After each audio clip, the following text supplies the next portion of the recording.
Well, it's good to be with you all tonight. This is the start of uh, our series in religious art by Anthony Visco, right here in Philadelphia. So we're hosting, of course, online St. Patrick's in Philadelphia, right down the street from Anthony, a parishioner of St. Rita's and a good friend of ours. And yet, of course, there's many people joining in. These are the glories of Zoom, everybody. Here we are. So we have this four-part series of which Anthony has devised, especially leading up to Easter. So the goal is to get that continuity, walking towards Easter. We start today with light and shadows. So we have, and I'll let him give the whole title and the whole concept and the whole intro. But because we're talking light and darkness themes, I wanted to just do a quick share screen and go over something that is in our Dominican prayers. So if you could see this on the screen, this is the hymn that we sang tonight at our night prayers, Compline. And we sing this really every night in Lent for our night prayers. It is in Latin and English, either one, but it fits that theme, and I think it's worth going over briefly. So it's simply, I'll give you the quick melody. It goes, Christe qui lux esse dies, noctis tenebras de tegis, lucisque lumen crederis, lumen beatum predicam. Now this would be repeated. This is actually from, around the time of Ambrose and Augustine. This would be considered a hymn, actually, because that melody repeats over and over again.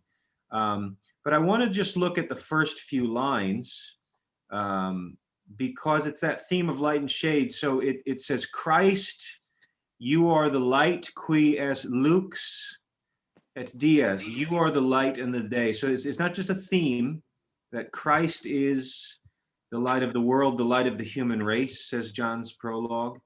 And then it says, Noctis tenebras de tegis. It means the shadows of the night, tenebras noctis, Christ de tegis. He casts away. He gets rid of the shadows. He is the light. And it says, Lucisque lumen crederis. He is believed to be crederis, the lumen lucisque, the light from light, meaning sun from the Father.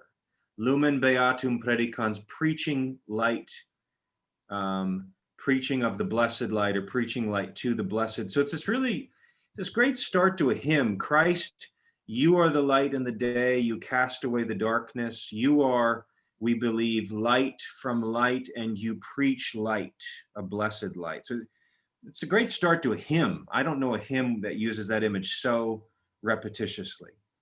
And then it has in the second verse, Precamur sancte Domini, defende-nos in hac nocte. It's saying, Holy Lord, may it be that you defend us in this night, meaning this life, but also this, we pray this at night practically, in the dark hours of the day.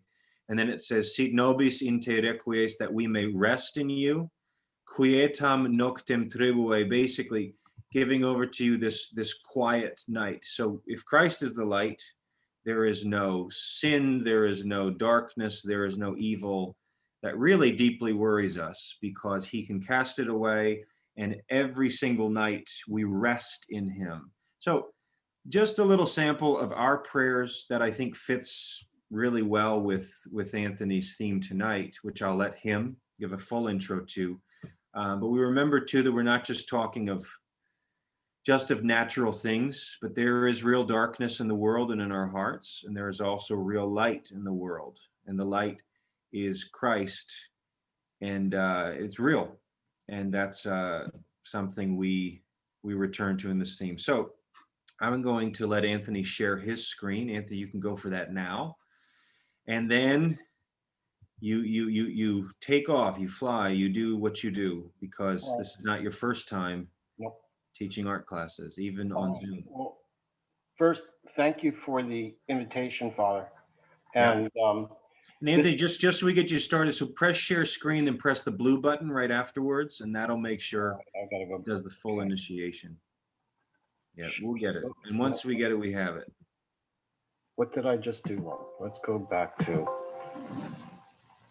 There's no reason for embarrassment because probably 70+% of people have made such mistakes in public on Zoom. What did I do? Oh, I'll walk you through it. What you would do is you'd go on the bottom of Zoom, see where it says share screen. No, it doesn't. Once I start this, it doesn't come back up again on mine for whatever reason. I see. Let me see. All right, now, okay, here we go. Well, no, you're not on yet, so we got to get you, okay? I'm going to actually try this all over again. All right. And I'm going to make you a co-host. Okay. And go ahead and press share screen, then press the blue button that pops up again. Try that now. You should have been reset. There you go. And we're off to the races. You're good. Don't hesitate. Be great. I can get rid of these thumbnails though, right? Good. Yes, you're great. All right. This actually was a series that Father Tim and I thought we were doing last Lent. And this one wasn't included, however. We had 3 of them set, and of course with the lockdown, we had to cancel all of them, but they're bigger and better and newer and brighter. So I'm glad you're all here tonight. This one is one that I think hits both people during the season of Lent in particular, this idea of light and dark, especially when we get up to Holy Saturday evening, of course. And how it's been used in art always fascinated me, mainly because as those of you who went to art school and you try to practice and learn about light and shade and things like that. And I'm glad, Father, in your prelude here, you used the word shadow, because there's light and shade and shadow, and most of us aren't taught the differences between them, but they have great theological and spiritual value for me. This cover here is, let me go back again, sorry, is the cover from the Sarajevo Haggadah, which is, of course, the prayer book for Passover.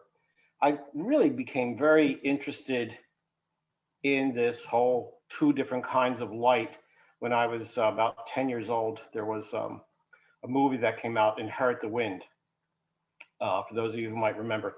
And it was about the Scope's monkey trial. And the arguments in there was that there were 2 different lights. And I thought, well, I don't remember that from my catechism class. I don't remember that from any of my art classes or general science classes. But what were they? And the argument was, well, if God didn't make the sun till the 4th day, how could you measure time? But if there was light, separation of light and shade on day 1, what was it? So that always sort of intrigued me. And of course, when we pray the Nicene Creed, light from light, true God from true God, what is that light, and what is its role in art? Do we use it at all? And just this simple example where before we have sort of the Renaissance version of God the Father with this old man with a big white beard that, you know, even remained with us even to the 19th and 20th centuries, it is usually just a circle with a hand extended. And then again, okay, if the one with just the hand in the circle, is that the 1st day? Then there's sky and clouds, is that the 4th day? I think these are important questions for the artist and of course the theologian to contemplate. Here's a version of the Sarajevo again, and a modern version of the separation of light and dark, looks at tenebra. That's also not quite light and dark. It really is clarity and murkiness, the clear from the obscure, the chiaro from the scuro. It's not just an art term, but it really has a lot of meaning here for in God, there is no murkiness, there is only clarity.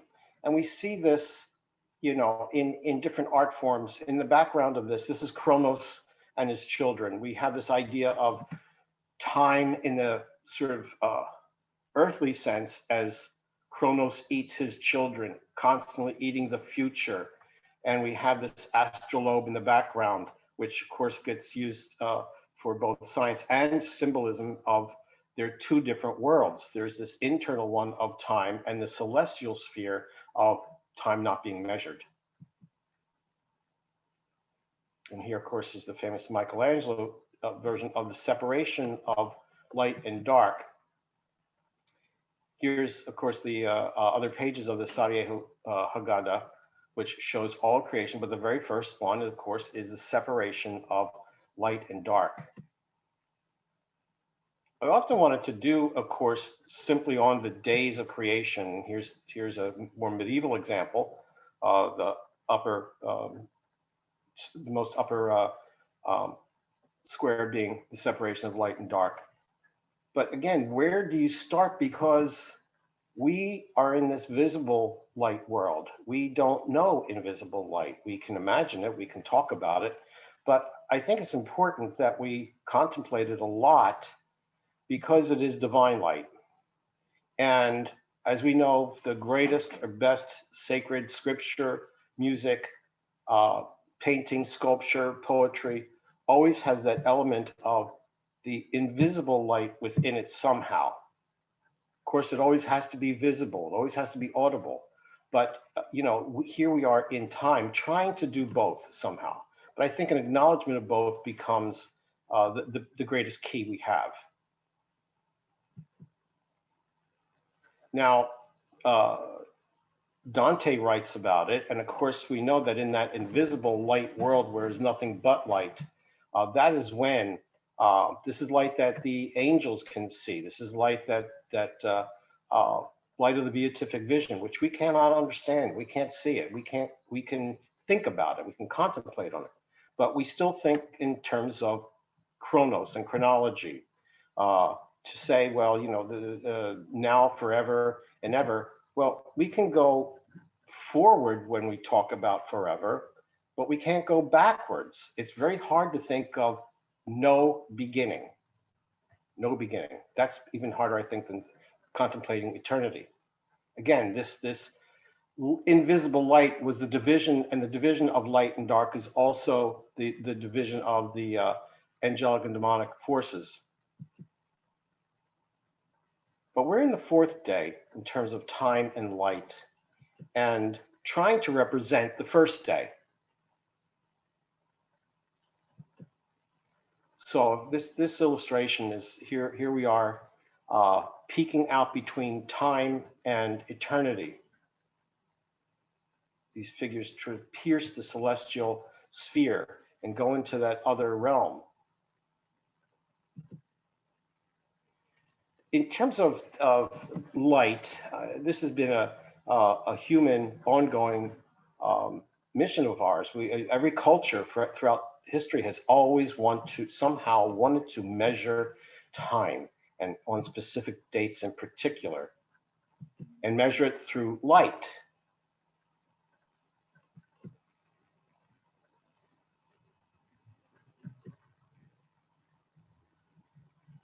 Great Stonehenge.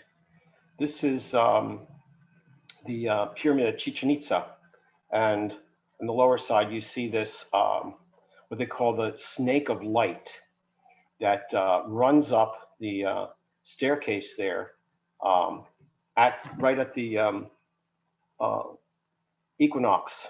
So people go there to visit and wait for that one day and one morning or afternoon when it finally hits. I unfortunately went there once, not to see that at all, but for archaeological reasons. And I have to say, it was one of the worst times of my entire stay down there, mainly because I just had this horrible, horrible feeling that I had entered Auschwitz. When I thought about what happened there, I could not wait to get on the bus and go back. The Romans really got it in terms of not external, but bringing it in through this oculus. This is the ceiling of the Pantheon, and every coffer acts as a date and day. It's just one of the most amazing things in terms of measuring light and day and date.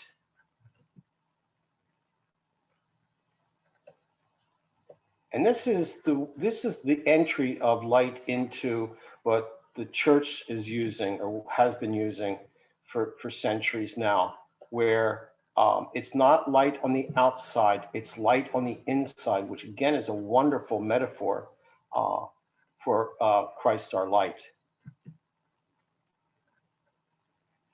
I like these two images together of the ceiling of the Pantheon and All Saints by Fra Angelico.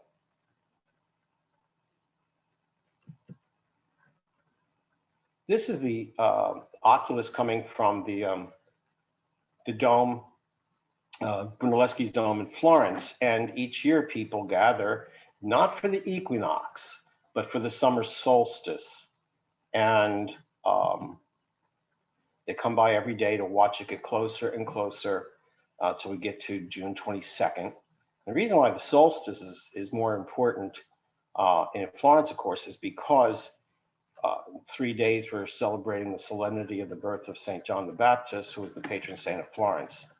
So their focus on the solstice, the summer solstice is different than the equinox. The equinox, of course, gets celebrated. This is light coming in again at San Miniato.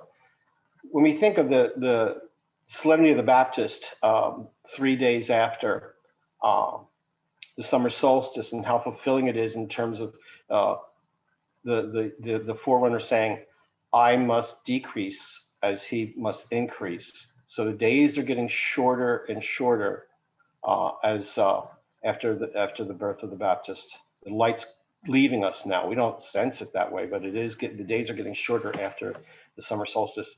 The equinox, however, the 22nd of March, 3 days later, we have the Annunciation.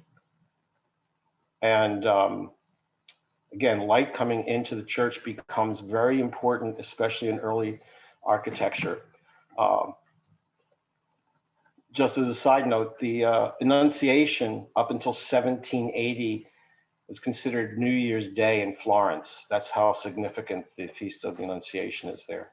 Still is. It's a major, they do a lot of things in celebration. But these two different worlds, these two different times, the invisible and visible light is something that I think every artist in particular needs to understand somehow, especially in contemporary art. I see this as something quite missing that we need to recapture somehow. And I hope with some things we're doing tonight, this may happen. These literal versions of from this one's from Raffaello of this figure making light, the sun and the moon, give us an idea, but not a reality in the sense of this invisible light form.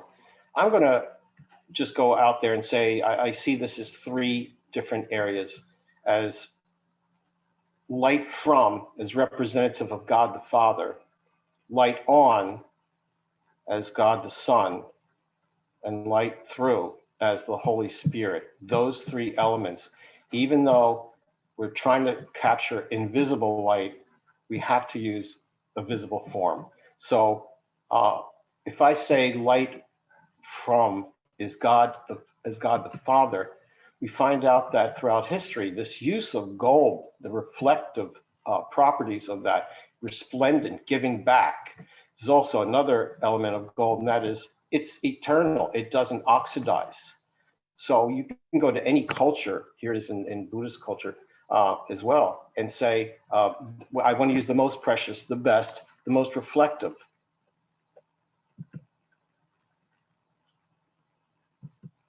So it's not necessarily about wealth or display of wealth. This is the great problem in Venice.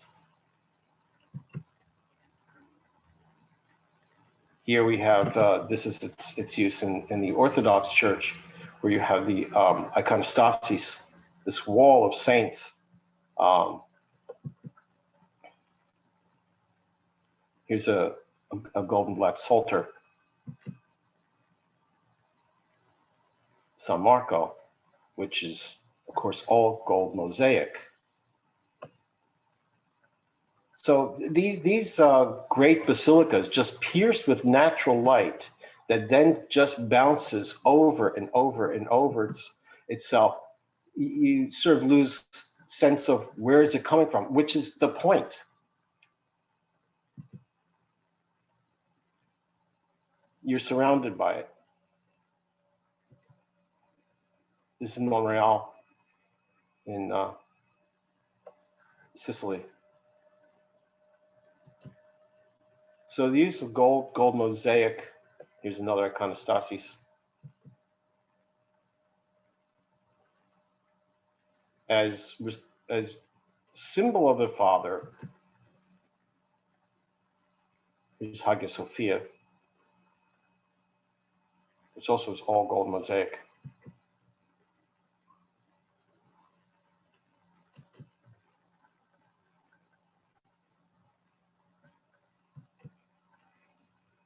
This is the ceiling of the baptistry in Florence, which tells the life of Christ and the life of the Baptist.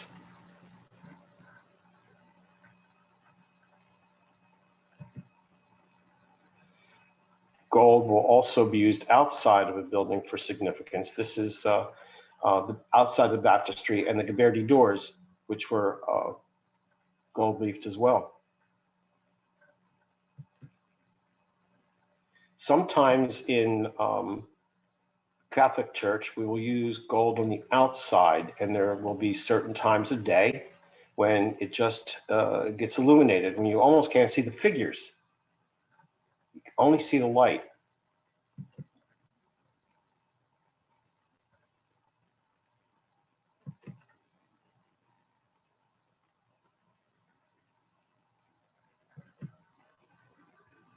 One in particular is the cathedral in Orvieto. People again will go to visit, of course, the cathedral because it's magnificent, but also just stay outside and wait for that moment when the sun hits the pediment above and just the gold gets illuminated. This outside is something again that we use in different religions. Here's the Dome of the Rock. And you can see how even at dusk, the Dome of the Rock just stands out in Jerusalem.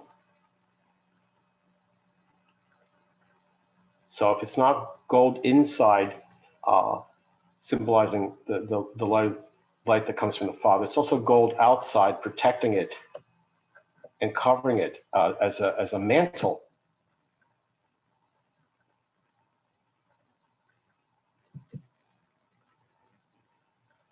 This is the golden sphere of Verrocchio on top of Brunelleschi's dome. And here's our own in Philadelphia, above our cathedral. But the inside can also be adorned with these mosaics, in particular in these more pictorial senses. The use of mosaic, I think, is here's a good detail of it. It's optically mixed color, but what's more significant is, and you can see it in this one head over here, the earlier mosaics were not done very, very flat or smoothed out. They were actually tilted in different directions on purpose, so that when you walked by, the image scintillated and the wall moved in a way. That kind of scintillation with movement and different lighting was essential in mosaic. It wasn't to make just a flat picture out of stone. Another convention in the Orthodox Church that's still used is the oklad, or the riza, which is the flesh parts become flat. Only the glory, as it were, is dimensional. So it's another way, it's sort of a metaphor for saying, you know, this invisible light, this invisible glory, this invisible whatever, what's visible is not dimensional. The only real dimension is the Riza, is the Oklad. It's a wonderful convention that's still used, of course. So I think at this point in history, we're learning how to use these two different types of light, trying to reconcile the difference between visible and invisible, even if it's a symbol of invisible light.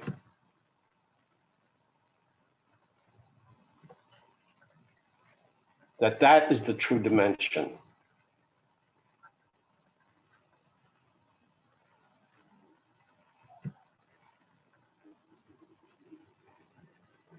Beautiful example here, the kind of detail that goes into the Oklad.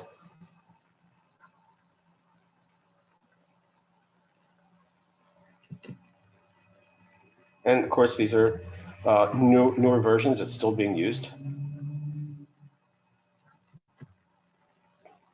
It was carried over, of course, into the Italo-Byzantine. And here's another example of our Dominican Beato Angelico. Now, it does carry over to some degree in the Italo-Byzantine period. Here's two frescoes of Giotto, where, again, the image is painted flat. The halo is risen. It's in relief. So that concept of divine light stayed with us for quite a while. Again, sometimes I chose this one. I like when I can find images where the gold is brighter than the painted image. And again, there's another element to these gold backgrounds. It's not to express richness or anything like that. It has to do with a timeless space. We don't know what time of day that is. It doesn't have time. It doesn't have a time. It's God's time and God's space. Sometimes it can get used. This is St. Benedict of Syracuse. So sometimes it's applied to not just on the halo, but the actual robes. And again, it's something that we're not seeing too much of, I have to say, in our modernist works. It was sort of found on the way. And of course, the most important use of it is for the liturgical uses in the sacrifice of the Mass.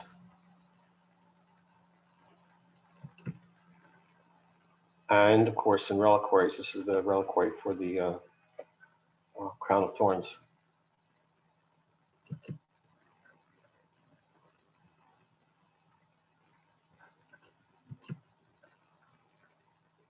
So it has many uses, both as one of resplendent of the Father, also the sense of permanence.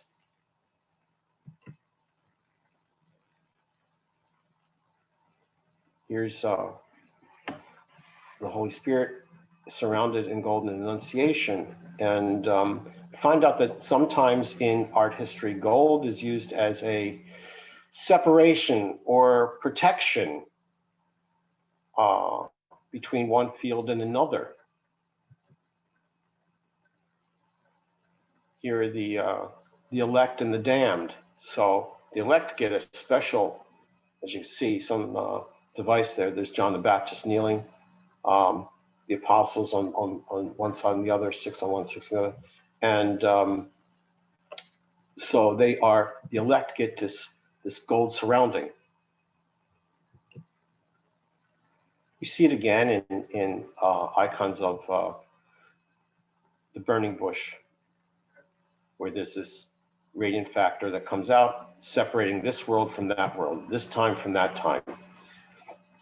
Again, last 2 weeks ago, we did Sacred Conversation with the Catholic Art Institute, and I spoke about this kind of work where there's a separation. Our Lady enthroned is in a divine space, and the two saints are in our time, in our space. Sometimes it gets used not as gold, but as rays. That's another form of it where just the image of rays get used. Here's another image of Moses in the burning bush. Clouds by day, fire by night. So the use of light and dark throughout all Old Testament and New Testament, that could be a series of lectures that is just ongoing for forever in a way. Another image of clouds by day, fire by night. Oh, excuse me, no, that was not. Let me go back over that. That was that's Turner's version of the days of darkness over Egypt, the plague.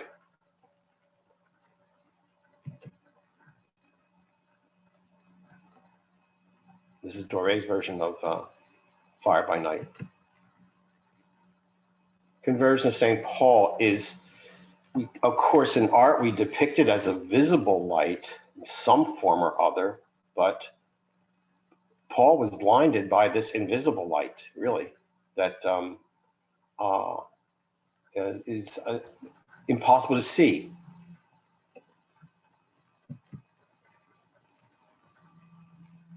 Here again is other versions of this divine light. Yeah, we're sort of, you know, as artists, we're rather limited because we have to show the invisible visibly.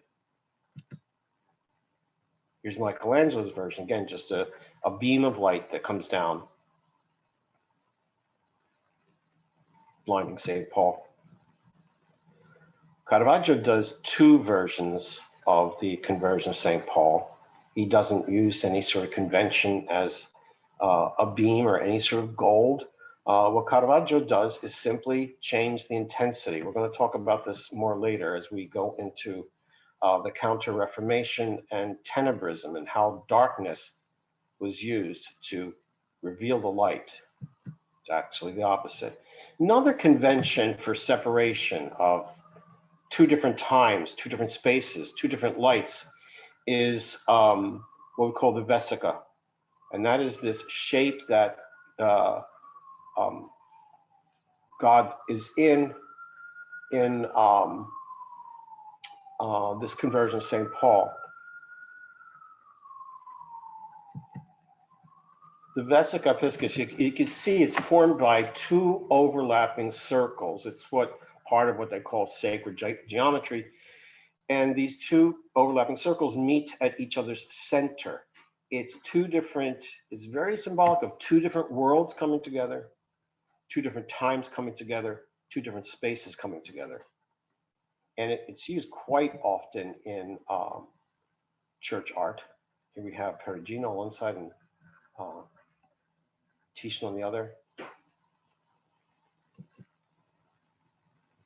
It's also used for Our Lady. Separation of time and space. Stigmata of St. Francis, Orthodox icon of the Transfiguration. Christ is surrounded in this Vesica. Vesica means, it's the Vesica Piscis, it means the fish bladder. Here it is, a shark. Another form of representing that divine light is simply by having the sky opens. This is Rubens' version of the vision of Constantine. El Greco does it in a whole different way. He compartmentalizes things a bit, and in his version of the sky opening. It only happens a few times in the scripture. It happens at the baptism of Christ. And it's not an easy thing to depict, the sky opened. Here's another, the Assumption and Coronation of the Virgin.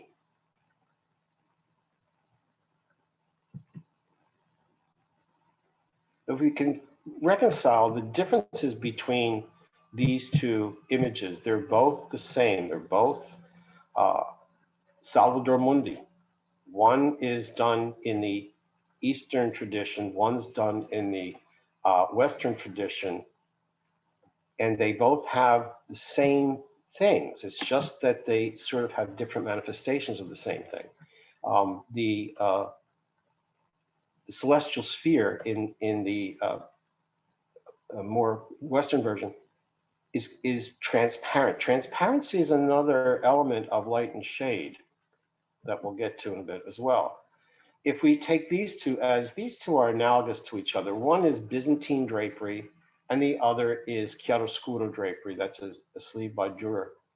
And one talks about light on form. The other one talks more of light from form. The Byzantines, and we'll see it again in late Renaissance, use a formula called congiunte. I don't know what they call it in Orthodoxy, but in Italian it's congiunte, and it sort of makes an iridescence where complementary tertiary colors are used. So here's a Ghirlandaio drawing in light and shade on one side, another element from an Orthodox icon where they use complementaries to define something that's not responding to natural light. As St. Augustine in the Confessions will say, these are two different lights. One is invisible. This is two different times. One is uncountable. Here's an example of the Michelangelo before and after, which is evidence that, because he was, his other paintings all have congiunte in it. This is a very sort of, it's also almost like a drapery that doesn't respond to natural light and shade. So when we keep that in mind, it's not about color as much as it is about divinity. Here's another two more examples of congiunte being used. One is the one of the male figure leaning is by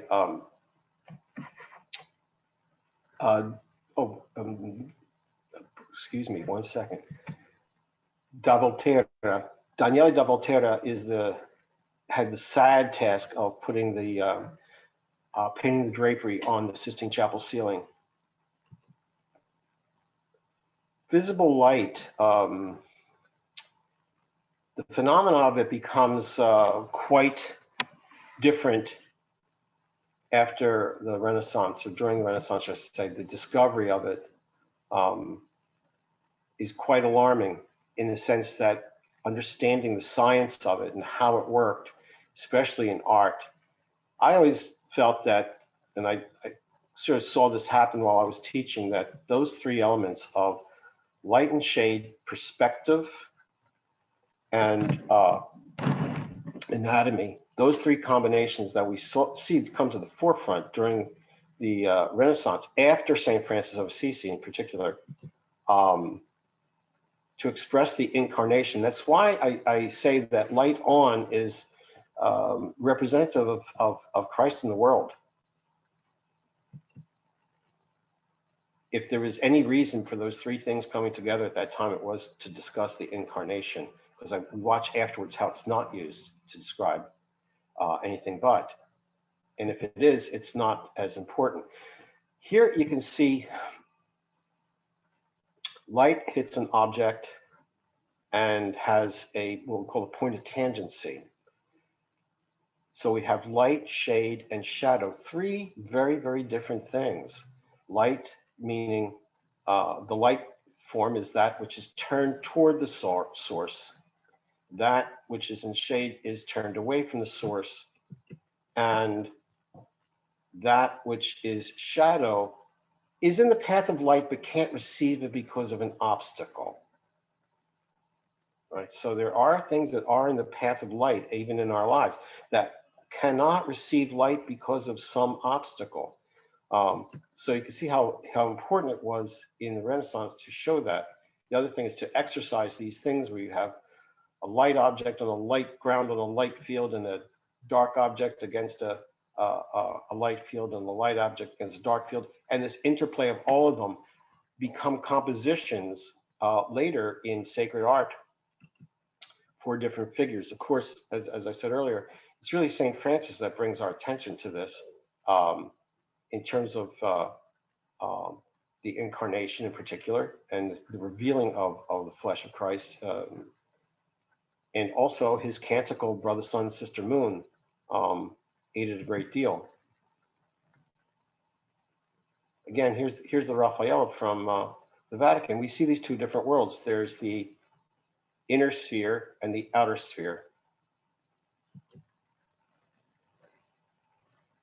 Here we have another combination of gold, light on form. This is a Pinturicchio, and it's a Madonna child. God the Father has the golden sphere, and God the Son, as we see, has the transparent sphere, the Christopher Mundi.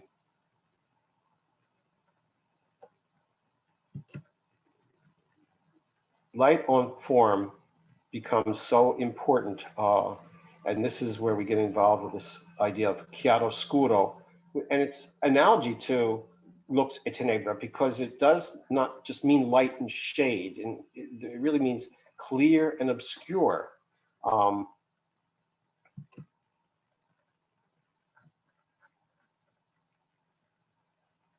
We see how the obscurity gets used more and more as the understanding of it becomes developed. This is Verrocchio, this is Leonardo's teacher.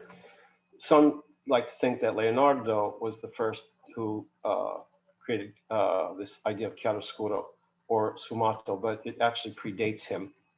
He writes about it more. The one drawing in charcoal is Verrocchio, and the other is by Leonardo. So you can see the relationship between teacher and student. The diffusion of the cast shadow under the chin of the Verrocchio.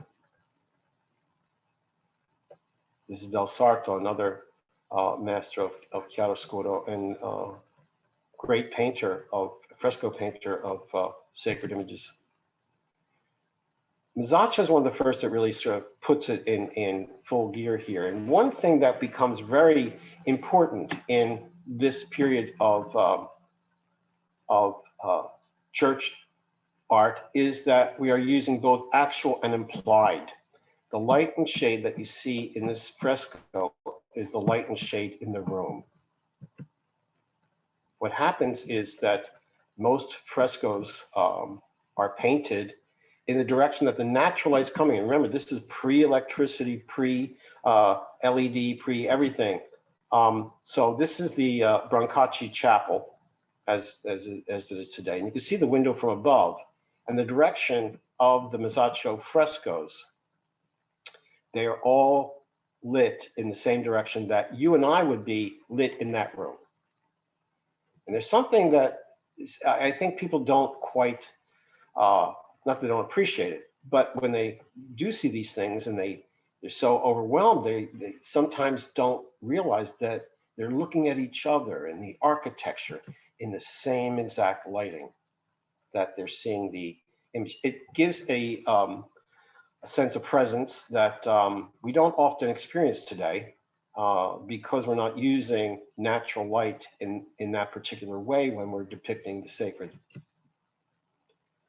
This is a fresco by Botticelli of Saint Augustine. And what I always found interesting in this is the background. This really is that for me, it's the lately have I loved you, ever ancient, ever new. So Saint Augustine really does contemplate these two different times and writes about it in his Confessions in chapters 12 and 13. And again, we could see the calendar on one side and the astrolabe on the other. Not that we know that he had such a thing, but obviously these are attributes to his thinking. This is a wonderful place to visit. It's actually where Botticelli is buried as well.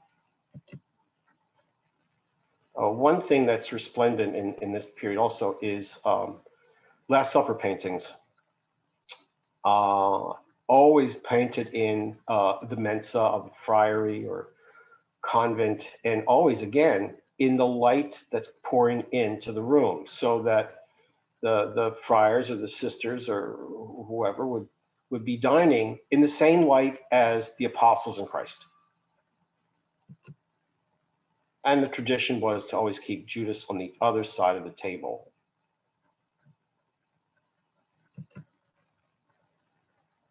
Again, here's a Ghirlandaio. He did two of these, one for the Dominicans at San Marco, and another for the Umiliati at Ognissanti. Then again, Judas is on the outside. It's a beautiful naturally lit place where Da Vinci also frequented. Da Vinci saw all these Last Suppers, by the way.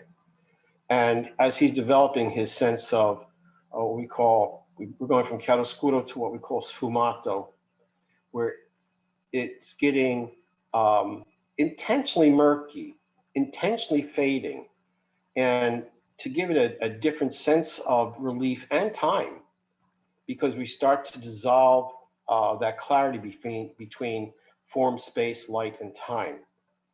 If there's anything that happens in these art forms, is there's a logistic constancy at this point of form, space, light, and time, or there's an inconsistency on purpose.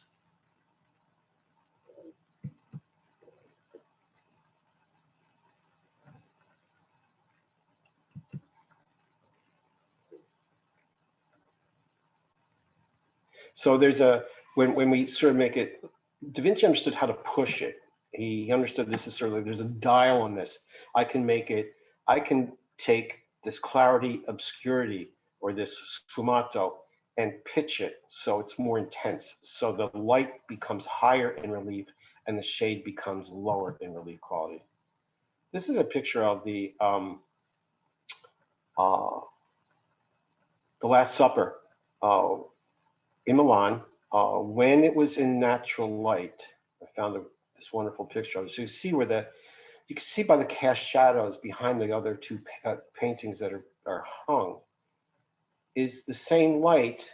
I mean, even the chairs and the cast shadow on the chairs, the same light that is coming into the room that at one point in time illuminated this most famous version of the Last Supper. Now it's almost impossible. But Da Vinci, unfortunately, never was a fresco painter. He didn't study it. So he did it in a tempera on a wall that wasn't properly prepared either. It wasn't really a wall suitable. But at this point, he longed terribly for a major commission. He had never gotten one for something like this. And so when the opportunity came, he seized it. But he was able to use some of his sfumato technique, and we can only imagine what the modeling must have been like when it was done. Still have some of it, especially the St. Thomas figure. Is it I, Lord?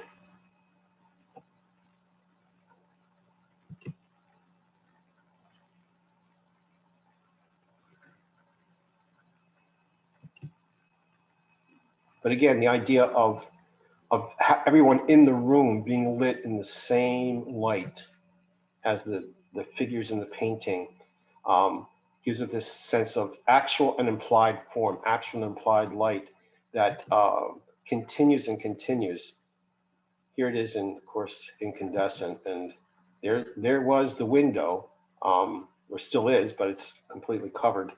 So that we can't regain that sense once those things are covered and illuminated with electric light. As you can see, no one in that photograph is illuminated like the figures in the painting. I think we can get these experiences back, though.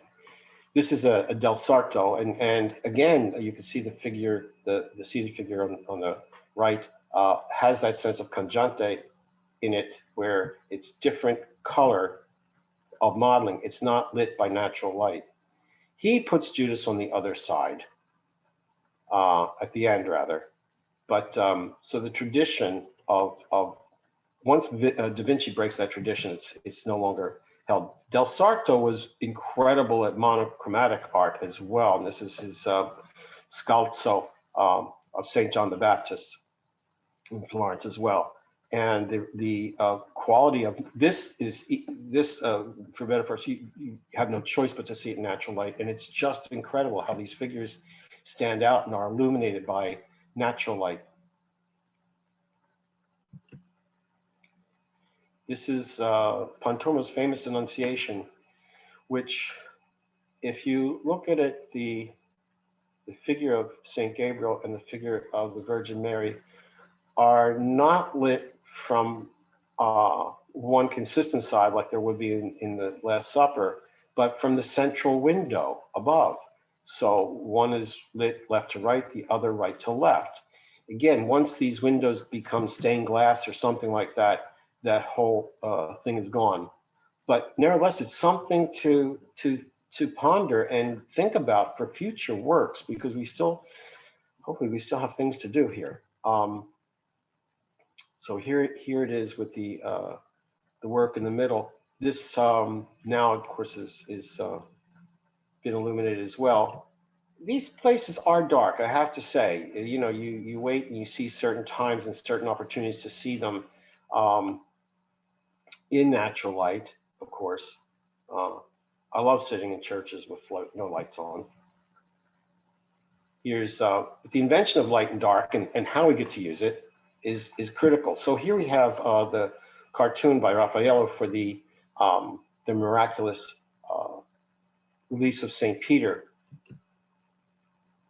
And dark is very hard to get in fresco, but nevertheless, I think at this point in time, you know, we're understanding these different kinds of, you could start to see here, the light behind the angel, again, sort of using that Basilica shape when he's escorting Saint Peter out. But these two different realms of transparency. So we have light on, light from, light through. Is another element that the artist has to gain again. I'm not saying that we do have people that are doing this, by the way, but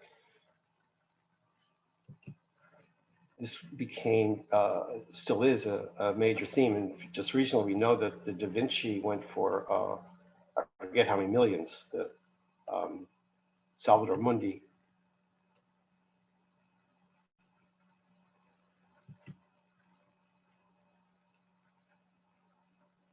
I'm still not quite convinced, but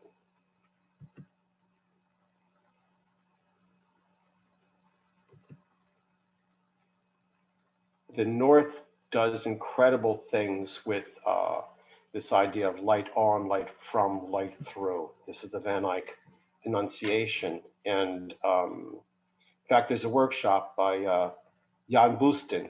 He's actually showing people how to mix these pigments and paint these different gems and stones, and just incredible. He studies Van Eyck, and so he knows the pigments, he knows the layering. So we haven't really lost the knowledge of how to do it, which is good.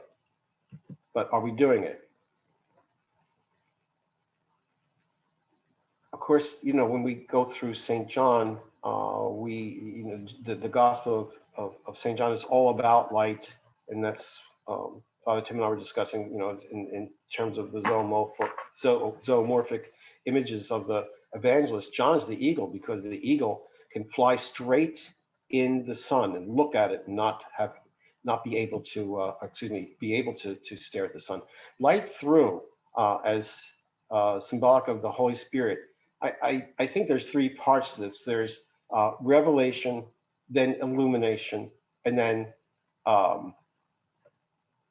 the transfiguration, because it is through the Holy Spirit that we are also transfigured. And light through, some historians will say the light through was more symbolic of the Virgin Mary, which is true. There's no doubt about that either. I would never dispute that. But we all are capable of having light through. This is Sainte-Chapelle in Paris, where the holy relics were stored. And it's quite inexperienced. You feel like a gem when you're in there. You can't, it's very hard to describe the feeling of excuse me, going in there. This is, of course, these colored lights, then just like the gold reflects, the colored lights then strike on different objects within the church itself, showing us the expanse. This is also something that gets lost with using unnatural light or incandescent light.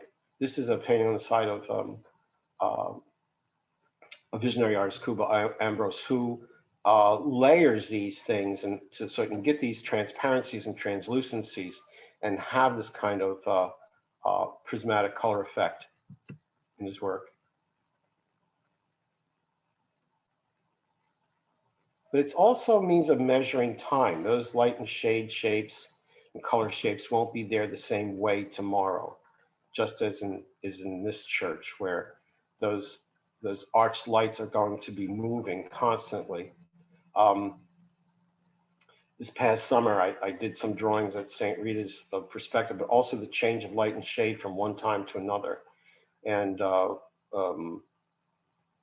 luckily, the lights didn't get turned on until it was mass time, but otherwise, it was just wonderful to watch and see that happen in natural light. Things change a great deal. Just as they changed after St. Francis, they change again after St. Ignatius of Loyola, who, with his spiritual exercises, having them start in darkness and the light getting slowly revealed is a major influence on the artists of the Counter-Reformation. Here we have Bernini, who is also, Counter-Reformation art. I don't like to use the term Baroque as much. It is Counter-Reformation art. And it's sort of like as if the church is saying, well, if you didn't like the flesh of the Renaissance, you're really not going to like the muscle of the Baroque. And Bernini was an absolute master, not only as a sculptor, but using, again, natural light and shade, facing the sculpture in directions so that it would read pictorially as well. So here he has his conversion of St. Paul, not with gold rays or painted fresco rays, but actual light coming into actual space. And it changes throughout the day, as we can see. His masterpiece of St. Teresa in Ecstasy, here I found this photo of how light is coming from above, although you don't really see it when you're looking straight on at it. So he's using light on and light from, actual and implied.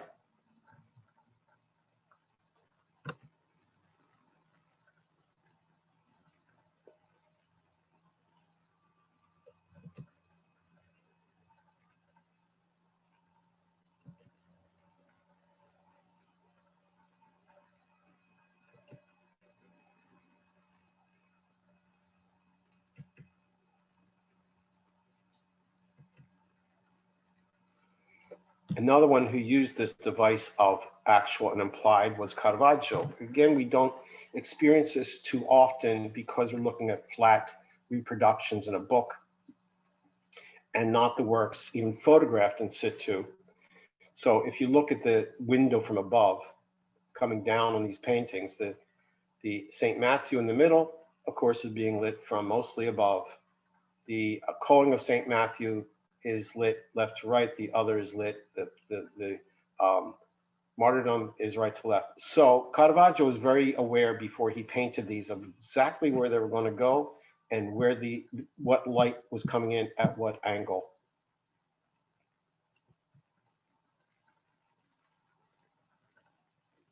I'm very grateful to whoever took these, that you can see the glare on the canvases, because it is the angle of light he used.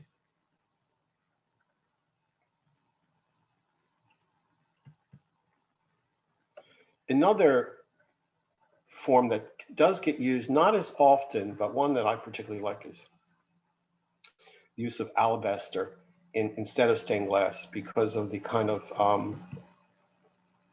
glow it gives. Of course, the combination of all of it, light on, light through, light from, is in the chair of St. Peter. And Bernini uses alabaster light for that.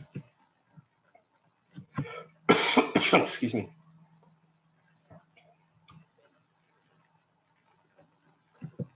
It's not stained glass, it's all alabaster. If you've ever been in a place where they do have alabaster windows, it's that would be something we could revive too. There's no reason why we can't have alabaster light in churches. I think one of the greatest experiences I ever had was being in a church where they were having the exposition of the Blessed Sacrament, and I was with a friend of mine who had converted from the Orthodoxy to the Latin Church, and we were sitting in front of the Blessed Sacrament. It was late in the afternoon, and we're watching the light change, and all we could think about was we're in time looking at eternity. We're in time looking at eternity. We're in time looking at eternity. And to see the light constantly changing and the candles, real candles, slowly going down, realizing that we were going into the late afternoon. And it was just a wonderful, wonderful experience, and still can be, of course. And then all of a sudden the sexton comes in and throws on the LEDs, and the moment's gone. But that opportunity to somehow, through our different forms, contemplate time and eternity. One of the things is radial light that gets used a lot in that kind of painting. Here again is El Greco using radial light, and one of the most favorite devices, not devices, but the things that we use for this a lot is Christ himself. Christ is our light. So nativity paintings, once artists start to understand it's not candlelight, it works like candlelight, but if the Renaissance used radial, the Baroque uses combinations of radial and parallel. Excuse me, if the Renaissance artists used parallel rays, which is how we understood it in the beginning, we now understand how radial works as well.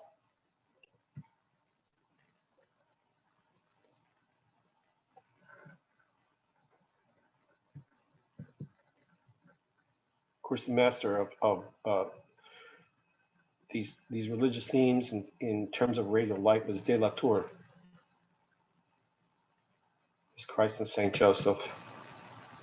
This is Caravaggio. This is, again, what I would call a combination of radial and parallel, but it always becomes somewhat paranatural with Caravaggio.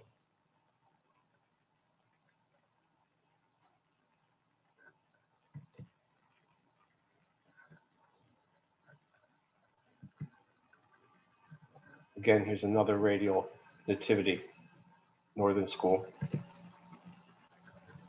De la Tour radial again. Mary Magdalene contemplating. He does two versions. I'm sorry for the duplicate there.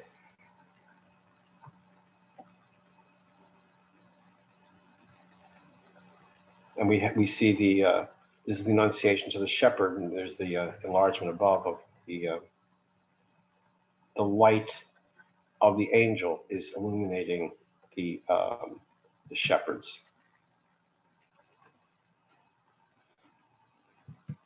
Tenebrism is what we call it, like tenebra, but the school of tenebrism was very strong in the Counter-Reformation. Here's an Annunciation by Antonio de Messina, where there's nothing but darkness. If there's one thing I'd like to show tonight is go using the tenebristi, as we call them, to illuminate, as no pun intended, to illuminate the Triduum. Here's the Zuberon Paschal Lamb.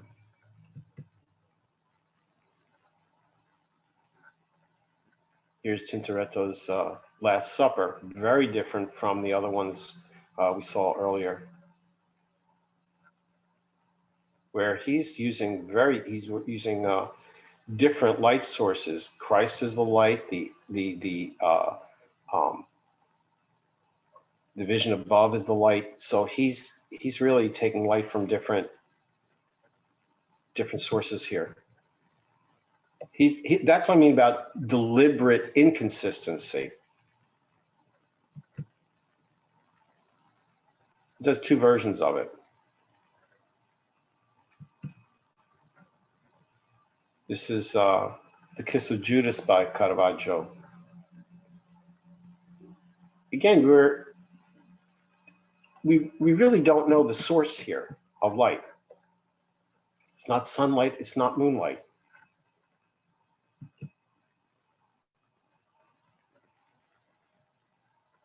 This idea of the light between Christ and Judas is also a theme that begins to happen. We're going to see that a lot. This is Goya's version of the agony in the garden.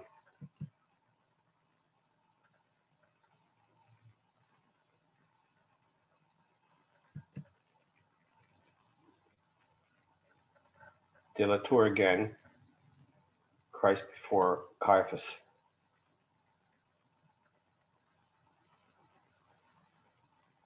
So we know a lot of what happens in the Triduum is in the dark. It's either in the very early hours of the morning or at night. Here's Christ before Pilate. The denial of Peter.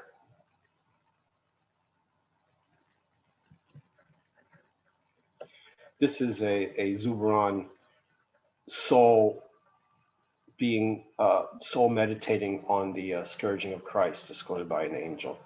The invention of some of these artists during this time is amazing, that they would sort of go, it's not scriptural, it's not sola scriptura, it is something that certainly can be imagined. So this attempt to show the crucifixion in darkness even goes back to the Renaissance. But the big change is that it's very, very difficult to get things that dark in fresco or tempera, as we can see here. This is Perugino's attempt to show the crucifixion between the sun and the moon.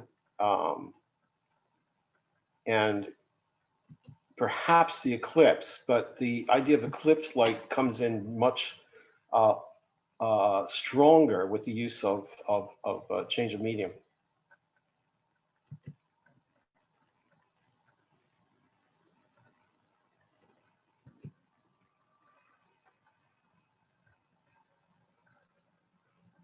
So some of these paintings, the sky is completely blackened.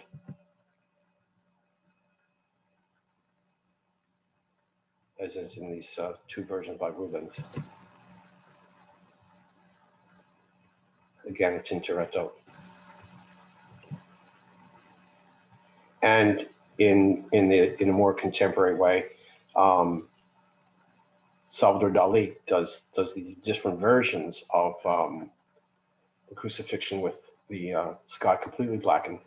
Here's the crucifixion of St. John of the Cross, whose feast it is today.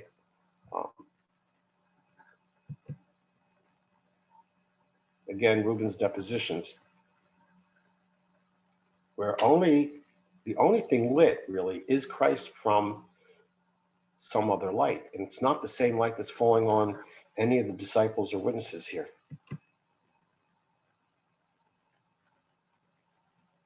Here's the Caravaggio Deposition, or actually Entombment, I should say. And this Christ of Holy Saturday, always in darkness.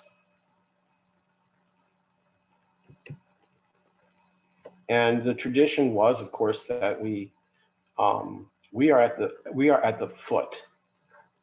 Again, to try to give the viewer a sense of witness, of inclusion.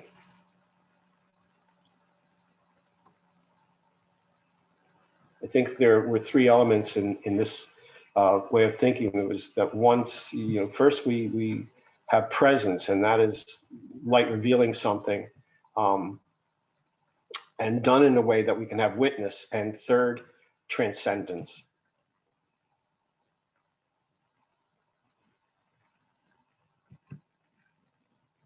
Oh, I don't know how she got in there again. Anyway, sorry about that. The Baroque goes into what we call the Rococo, but it really is an extension of the same period. And because there's a greater understanding of those elements of form, space, light, and time. This is all in the sanctuary, the Basilica of the Holy Rosary. So we're going to see a lot of Dominican saint and receiving the Rosary of St. Francis and St. Dominic. These are the Dominican saints at the foot of Our Lady here. And you can see how there's different kinds of light at play. And we have moved into a whole other dimension of looking above and below at the same time.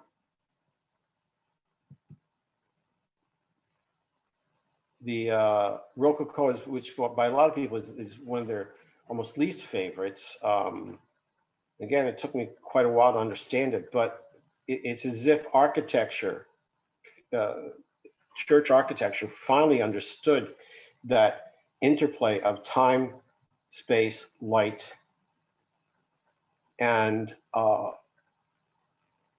trying to almost break the space by it, that you can't get a sense of solidity here, which actually has a reflection on what I'm discussing tonight, that it dissolves all of it, that there's no borders, there's no boundaries, it's very hard to encapsulate anything here. And this is all for a shrine of Christ at the column, Christ being scourged.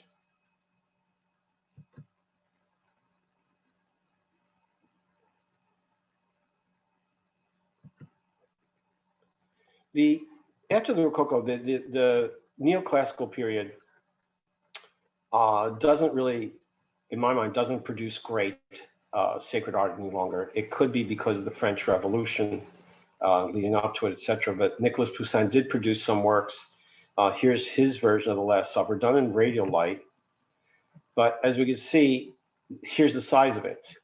So it doesn't have that experience we see earlier, where it's done in a large mensa or dining hall, and the same light that's on the actual figures or people in the room, the light that's the illusionistic light on the disciples in Christ.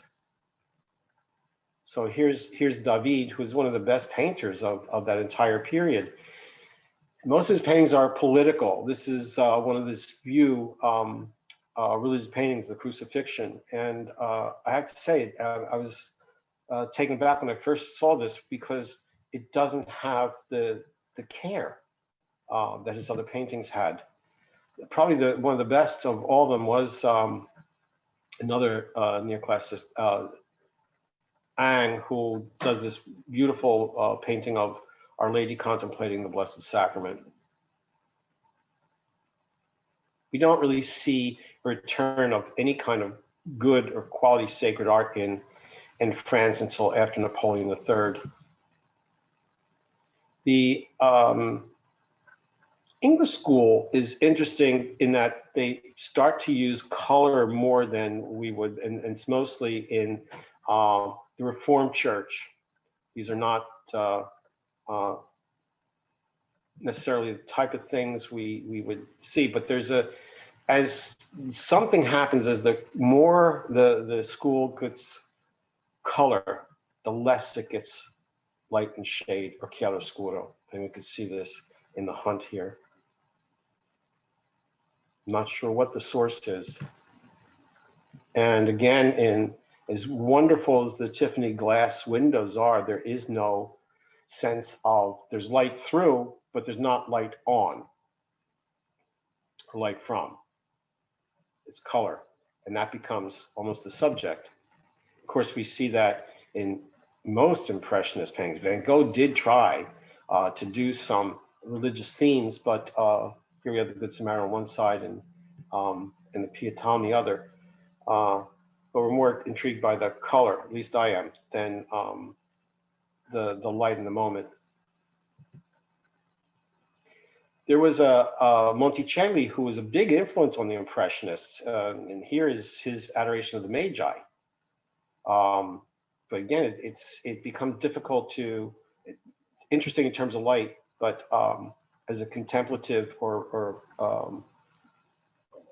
something we could use in liturgy or even home contemplation, I'm not sure. I would leave that up to the individual. Because these are the only ones he made. Everything else is sort of social painting. This is Egon Schiele. This is his version of the Equinox.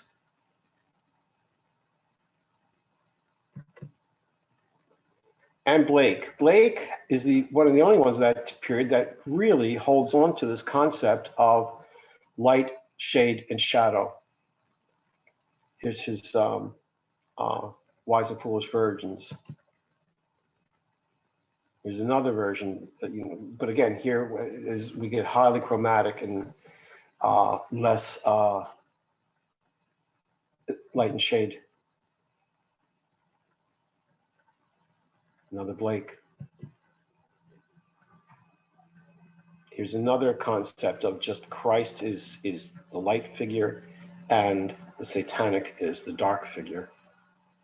Very simple, almost like the Santiago Haggadah page. There are artists who will sometimes put Christ in shade, not as a dark figure, but just in shade because we, especially in front of someone like Pilate, who's not seeing the light of Christ. Here's another very interesting Last Supper concept where you almost can't make out the form of that Judas figure. It almost looks demonic. And then when you look at the shadow behind, now this is interesting because if the shadow were cast that large, it would also be cast on the disciples as well. But instead, it's simply against the wall. So is this symbolic of the devil entering Judas? Of course, one of the best uses of natural light and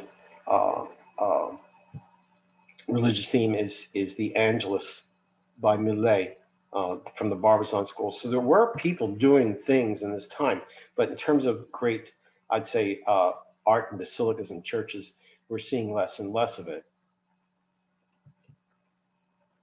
Doré is a fantastic illustrator of scripture, both Old and New Testament, and always works exclusively in light and shade. Here's a Frederick Church, who's a wonderful painter, but does very, very little in terms of religious imagery. The late 19th century is very strange about this, and I'm not quite sure why. And I know there were developments of all kinds of new religions at the same time when we think about it. This is another version of the separation of light and dark by one of my favorites, Jacques Tissot, who was a French society painter, an English society painter, friends of Degas, went to the same schools in Paris, and just had this turnabout in his life where he received a commission to illustrate the Bible, and he went to then Palestine and just did painting after painting. To do a lecture on Tissot would take 10 hours. I've never seen anybody who was so prolific in terms of illustrating the Bible in my entire life. Here's his Darkness over Egypt. Raising of Lazarus. He's always using light as one of the dynamic forms, as one of the dynamic ideas in his work. Jesus and the woman at the well.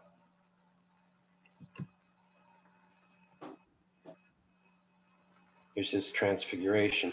Now, he sometimes can't get the intensity, and that's because he's using gouache, which is a water medium, and sometimes very difficult to get a black and a white. Well, you can get white, but not sometimes the darkest. Christ is the light of the world. This is a wonderful painting. They're very small. These are very small paintings. They're all in the Brooklyn Museum. This is his version of Passover, not the Last Supper, but Passover, using radial light. The woman looking for the lost coin. He has a tendency to find these in-between moments. This is Judas leaving.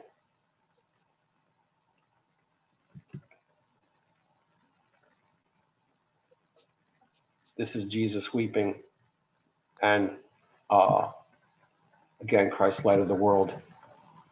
His agony of the garden it takes a whole different approach as these angelic forms surround him. Here's Pilate washing his hands. We don't see Christ in this painting. He does so many versions of the scourging at the pillar, front, back, side, all of them. He was never satisfied with one view. And of course, we see this again used by Mel Gibson of the view of Christ looking down. And this version of the crucifixion with all the prophets surrounding Christ as you go from dark to light again.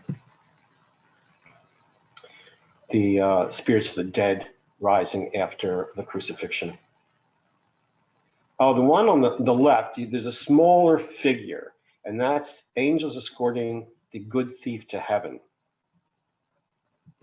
So his sense of reading between the lines is amazing. Here's his resurrection, the three women at the tomb, again in darkness.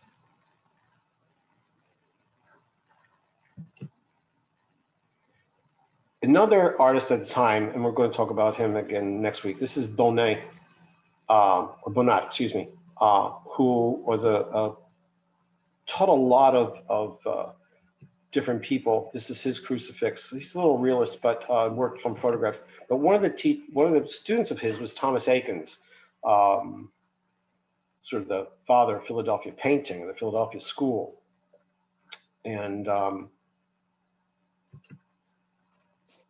at the academy, where there was another artist, Henry Ossawa Tanner, an African-American painter whose father was a minister. He didn't study with Akins per se, but he had almost like the same sense of form, space, and light as Tissot, where he uses these forms. He was fascinated. He did so many paintings of Christ and Nicodemus. This scene just seemed to haunt him. And so he painted more in a crepuscular, what we call a crepuscular moment where it's dusk. Here's his Daniel in the Lion's Den. Again, Christ and Nicodemus. He almost does it in sort of like a full moonlight.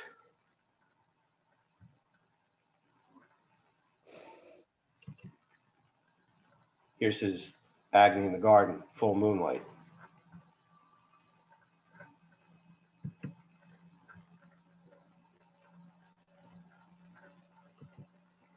I wonder sometimes if there is such a thing, and we could say a Philadelphia school. I think there is. The 19th century, these are two of my stations. The 19th century lighting had a great influence on my choices for lighting in the Stations of the Cross. Again, I used radial light for the Nativity, eclipse light for the Crucifixion. Now, when I say Philadelphia school, there's no establishment, there's no religious art school here, but this was my teacher, Walter Erlbacher, who did the Christ for the cathedral. This was for the Eucharistic Congress, Christ Breaking Bread, who I learned a great deal from. These are my Bryn Mawr reliefs. This is a student of mine, Jason McPhillips, who did, one of the exercises I give is doing a relief from a painting. He did the blind, leading the blind. Wonderful example. He's a painter, but he does incredible relief as well. Brett Edenton, that's a self-portrait of him. He did wonderful Solanus Casey and a Mazzucchelli, another Dominican, early Dominican here in the United States, who was also an architect. Martha Erlbacher, Walter's wife, was a phenomenal painter. This is her Adam and Eve. She taught a lot of people here. She also did a great painting of St. Catherine Drexel, which unfortunately has not been reproduced. Martha was a teacher of Neil Carlin, who did the Holy Family painting for the cathedral. This is one of his works here. Nelson Shanks, of course, who did the portrait of St. John Paul II. This is Richard Berger, who studied at the Academy, and his studies for his Salvator Mundi. This is George Nista, who did the entire, that large gold and silver frame for the tilma. Renee Fawkes, who also studied with Martha Erlbacher. That's her crucifixion painting. Susan von Medicus, who was an incredible icon painter here in Philadelphia. And of course, Tom Coleman, who works at St. Patrick's as well. And this is Tom's Pietà painting. He's Philadelphia trained. These are people who either lived or worked or studied in Philadelphia. Here's one of my students, Lauren, doing a bichromatic study of the relief here. And here's Carmen de Cosmo, who is currently a student and doing his version of relief transcription of St. Bartholomew. And when we look at St. Patrick's here, and we see that it's has everything. It's got stained glass, it's got light through, light from, light on, this incredible gold-leafed dome here.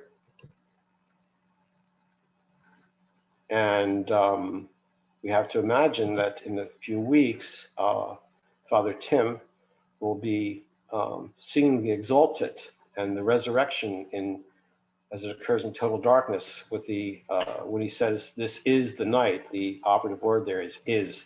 This is something that breaks all time and space and brings it together. And with that, I thank you for your time and your patience, and I hope we can see you again next Monday for Bone of My Bone. Just as I spoke about light and shade and shadow tonight, I want to talk about the use of flesh, both exposed and clothed in sacred art. And again, thank you for coming, and we'll be a little bit here for some Q&A.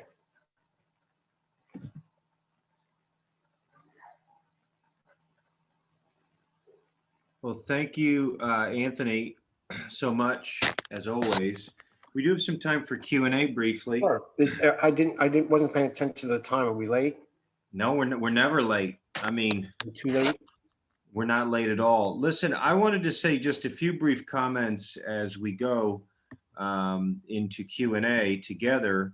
Fun statement before we do have Easter, the night of April 3rd, and we'll have the Exultet with the candle burning bright in the darkness.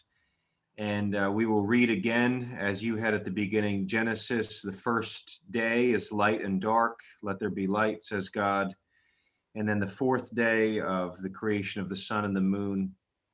Before any of that, I want to remind people, spring forward this Saturday night into Sunday, if you're using old-fashioned clocks, daylight savings time, just talking about the shifting of things. General reminder, okay. The other thing too, Anthony, I just want to say in front of people that, I was complaining about this winter. It's cold. And I think every time I complained to you about the winter, you always came back with, but the lighting, we have great lighting in Philadelphia. And you're saying because the sun is lower in winter, it comes into the room more. Deeper. And Philadelphia, all over the world. I'm not saying you're right or I'm right or one of us is wrong. I'm just saying you have, through your comments, made me pay attention more to natural lighting, because I, who am not a first inclined artist, I just don't have that attention. I become slightly more attentive because of those few comments. So from a personal note, thank you. Anybody else, you can unmute yourself. We have a little bit of time. There's no rush. What else are you doing? When it comes to clocks and this weekend, since I'm not up to date, I have to turn my sundial a little bit. Okay, Okay. that's how I do it. All right, All right. twist the sundial. That's what you're using, you're telling us? Yeah, well, if you're just using natural sunlight, that's all you have. That's No, right. I don't. Well, listen, anybody else, go for it. We have a little bit of time. And if you have to go, we understand. We'll see you next week. And if you can stay, let's talk for a bit. That was wonderful. Thank you, Jen. That was truly terrific. I was being hurt by the sun coming in my eyes, coming home from teaching up at Ocean City today and thinking, well, next week it'll be 1 hour different. Maybe won't be hurt by the sun. But this was wonderful. It won't be This the was same. definitely. I'm glad you enjoyed it. That's part of the experience that I had in well, again, this summer, Michael was there at St. Rita's watching it shift. But when you see a particular spot somewhere in a church, whether it's through a stained glass window or light going through, there's alabaster, what do you call it, communion rail at St. Paul's, and I would sit there and I'd just say, well, it's not going to be there tomorrow, and it's not going to be at the same time next year, but the Eucharist will be. The timelessness of the Eucharist will be. But Anthony, I thought that was so poignant how, if you pay close attention to these things, the passing of time, candles burning down, light fading. I mean, it's true. It reminds us that as much as we contemplate immortality, we are still here in this world with the sun. And I'll give you one small notion, because I had said in public that I don't pay attention to these things. I guess I do somewhat. I remember when we would as seminarians in Washington, D.C., our student brother years as Dominicans, we have a very beautiful chapel built in 1907 into 1910, around there. And it's kind of Belgian Gothic. And we were gone for the summers. We brothers would go all around Eastern US to other houses for ministry. When we came back kind of early August, I remember when you come into the chapel in the morning, because of the sun would illuminate the entire bank of stained glass windows, the life of St. Dominic. And it was brilliant.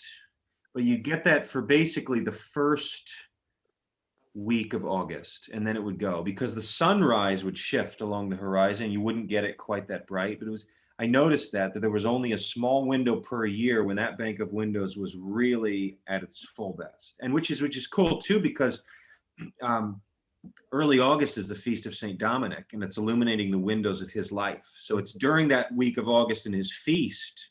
I don't think that was on purpose. I think it's probably a little, God has enough time to providentially make us design things better than we thought we were. Like a prophet speaks words more than he thought he was. But there really is something about that. I'm just saying, I publicly stated I have had some experience of noticing these things. I want to just save myself a little bit. One thing I didn't mention, we talked earlier about of course, the focus is on, it seems to be on sun, and I don't mean it to be at all visible light, but Father Tim and I discussed this, that, as the Jewish calendar is lunar and the Christian calendar is mostly solar, with the exception of Easter. Easter is both lunar and solar, and it becomes that's why it's a so-called movable feast. But that's why it is so unique that we are using all of creation here in terms because of, we take the Jewish feast of Passover, which is a lunar feast, and we mark it after remind me again. it's the first Sunday after the first full moon after the equinox. After the equinox, yeah. Which is the sun equinox, yeah. Yes. And I've noticed this too, that I had just learned this recently. Maybe this is obvious for people, that because the Jewish lunar calendar sort of gets off track from our solar calendar, they keep readjusting it. Whereas Islam, which follows a lunar calendar like the Jews, never do. And so Ramadan can be in the summer, then fast forward a couple years and it's in the winter. It kind of, their calendar doesn't readjust at all. Yeah, interesting. Just Any by other moves. questions, comments? So we want to open it up because there's a lot of good people. Eric is raising his hand. Go for it, Eric. Hey, Tony, thank you. It's awesome. Sure, Eric. Eric is an art. Eric's you're in the Upper Hudson, right? You're in the Upper Hudson Valley School. No, New York, I know, but you're Upper Hudson River, right? Long Island. Long Island. I'm sorry. Okay. Opposite. So Eric, what do you got for us? Go for it. He's a painter. I just really enjoyed it. I enjoyed Greco. I enjoyed Al Greco and all the great masters. I'm glad Yeah, you can. there was a lot of interesting 19th century stuff too that I hadn't known. Let me ask you this too from the chat. So Anthony John Bellardo says, would the Veiled Christ by San Martino also be a version of Light From, not just the Father Light? We're actually going to be talking about that a lot next week. Okay. All right. I could have put that in tonight, absolutely, because it does deal with the veiled lighting and veiled form, but it's going to be part of Bone of My Bone lecture. And John was also asking the question in the chat about is when you were mentioning gold, of the three categories, you're talking about light on, right? It reflects on the gold.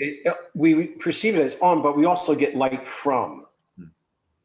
Right. And there's a thing in all the elements where even with just light and shade on an opaque object, we have light, shade, reflective light, and then cast shadow. So there's always this element of light getting bounced back onto something in time and space. It's very rare that we don't get something like that. It's just those moments where something is blocking the source that's in the path. It has the ability to receive the light, but there's something blocking it. And that's what we call shadow. Yeah, thank you, Anthony. It's a good talk when your mind goes about 2,000 different places at the same time. But I was fascinated by what you said about the gold, that is timeless and it draws you into another dimension. And with it, and you kind of alluded to it, it's just fire itself is timeless. Sure. And it's very hard to paint fire. Very hard to paint fire. And the fact that gold doesn't oxidize. Okay. Right. Gold is one of the few elements we have that's timeless. It doesn't oxidize. And that's one of the reasons why we use it for the sacred as well. So I thought that was fascinating. Nothing can tarnish it. No. is there a similarity between gold and fire that you can make, or how would you differentiate gold and fire? Well, fire is used in it, that's for sure. You can't as the readings go, like gold in the furnace being chastened. So we have to use fire in order to make gold, just to melt it down and pour it, of course. Even the Rizas, or the oklads for the Greek Orthodox, or the Orthodox covers, not just Greek, but Russian as well. They're done in what we call repose, where you heat it and you hammer it on one side and heat it and you hammer it on the other, and back and forth. You can't do it without fire. Right. And there was also a question by Beryl was asking about the Greek Orthodox, whether they're lunar or solar. So all Christians would be solar, Beryl. That would be we all borrowed. Funny enough, the Roman calendar, the Julian calendar, Gregory VIII revised it. Now their liturgical calendar of the Orthodox would differ some in the exact dates. Most of the world does follow a solar calendar. It's interesting. Mount Athos is that peninsula in eastern Greece, and Mount Athos, the monks are so old school. They have their own clock, their own calendar. They actually readjust, like Anthony's joking about readjusting his sundial. They do readjust their clocks daily with how the sun hits Mount Athos, their local mountain. So they're very attentive to the lighting of each day, which is really admirable, I think. The Greeks observe the Passover and believe that Easter comes the first Sunday after Passover is completed. Because I know sometimes their Easter is the same as ours, and sometimes it's a week off. It depends on when Passover ends, Okay, because they wait for the Jewish Passover to be completed.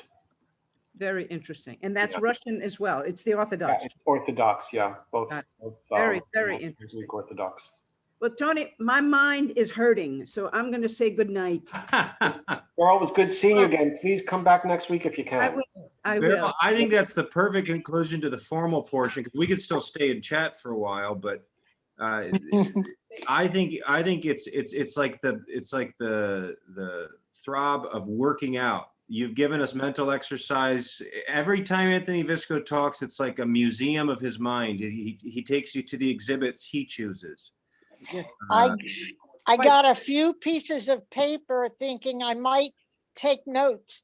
I think I went through all the pieces of paper.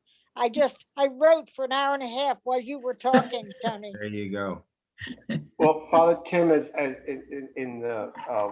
the wonderful host for these things. He's going to record it and put it on YouTube. And I guess, Janet, you can stop and start it as much as you want after that. That would be a great review so that I could understand my notes. Go ahead and look at, it's on the main page of our website. Anthony will put up on Facebook too. So it'll be easy to find. Well, listen, may God bless you all. We hope to see you next week for bone of my bone and flesh of my flesh. So just like the Easter Vigil begins with let there be light, it then moves to Adam and Eve. So we're going there next week. So going there. if anybody wants to hang out for a bit and talk to the maestro, this will continue, but we're formally ending and the recording's ending. It's good to be with you all. See you next week. Awesome. See you all. Thank you. Thank you Thank all you for very listening much. tonight. Thank you, Anthony. God bless. Wonderful.